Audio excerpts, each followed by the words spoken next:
નમસ્કાર મિત્રો, આ ઝારની અંદર ખાતર મળતું નથી. બરાબર, આ 4 વીઘા ઝાર છે.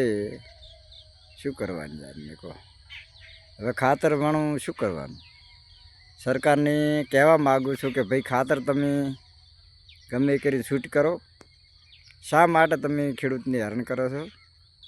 ને તમે જેટલો ખેડૂતને હેરાન કરશો એટલું તમને તમારી સરકારી નુકસાનમાં જશે.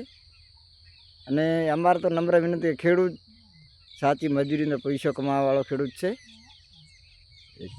જમતમ નથી. પેલું ખેડૂત વિશ્વાસપાત્ર ખેડૂત હોય છે. ખેડૂતની દિલની વેદના તમને હજી ખબર નથી. આ 4 વીઘા ઝારમાં 1500ના ભાવની 4 મણ ઝાર પહેરી છે, ગણો. અને આમાં બેહોરું કરીને ઝાર પહેરી, એના 100,000 રૂપિયા છે.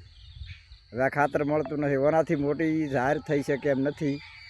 શું કરવાના કહો? તમે કહો ખેતી શું કરીએ? ખેતી કહો.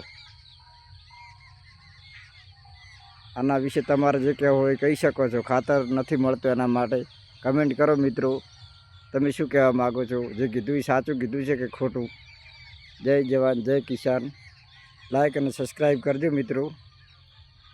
જય માતાજી.